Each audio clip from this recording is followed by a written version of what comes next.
Dans l'affaire du demi-tour et du tour complet de Google Earth, Cyprus Star et Valdemar Valdec-Blues ont décidément bien besoin de prendre des cours de géométrie.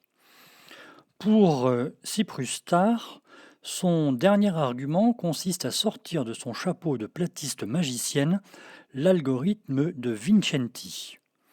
Je ne doute pas un instant que cette référence est, dans sa bouche, une sorte d'incantation magique dont elle est bien incapable de maîtriser le contenu. Voyons voir de quoi il s'agit en cherchant tout simplement sur Google Scholar ou dans toute autre base de données scientifiques.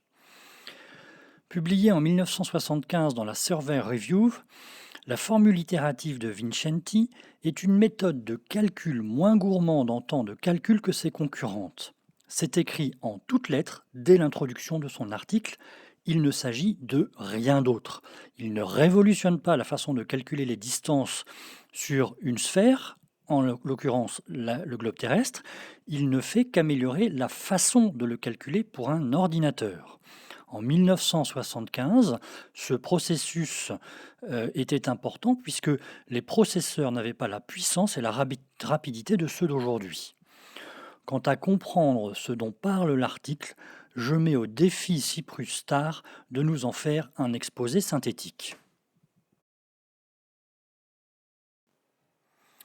Quant à Valdemar Valdec-Blues, outre le fait qu'il confond une sphère et sa projection cartographique, ce qui n'a pas lieu d'être ici puisque nous ne considérons qu'une sphère, il prétend que la partie cachée au regard de l'observateur de la demi-sphère terrestre est infime.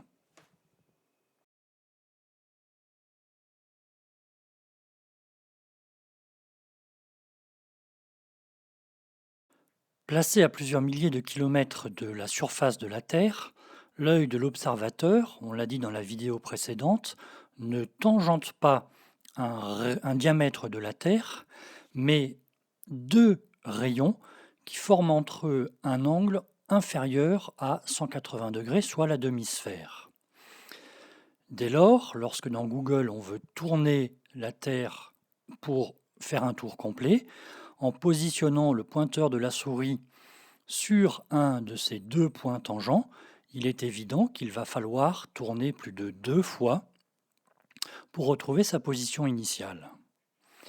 La question est de savoir si l'on peut déterminer, en fonction de la distance à laquelle l'observateur se trouve de la surface de la Terre, du globe de Google Earth, si l'on peut déterminer de combien de fois il va falloir tourner cette mapmonde, ce globe de Google Earth.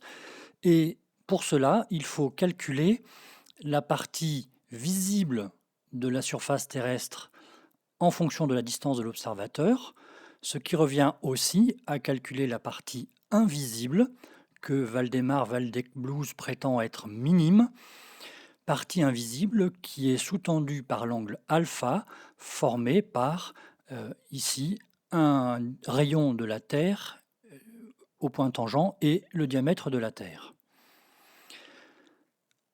En reprenant les données que l'on voit sur la vidéo, à savoir que l'observateur est situé à 11 000 km de distance de la surface terrestre, en prenant les dimensions officielles du rayon équatorial et du rayon polaire de la Terre, 6378 km pour le rayon équatorial, 6356 km pour le rayon polaire, on se rend compte que l'angle alpha, qui représente la partie cachée de la demi-sphère, d'une demi-demi-sphère du globe, est égal à l'angle alpha représenté par le demi-diamètre apparent de la Terre vu par l'observateur situé à 11 000 km de distance. Les formules sont excessivement simples puisqu'il s'agit de calculer le sinus de l'angle alpha qui est égal à 6356 km divisé par 11 000 km plus 6378 km, le rapport du côté opposé sur l'hypoténuse, ce qui nous donne, par l'inversion du sinus, un angle alpha de 21,45 degrés sur 90 degrés que représente la demi-demi-sphère.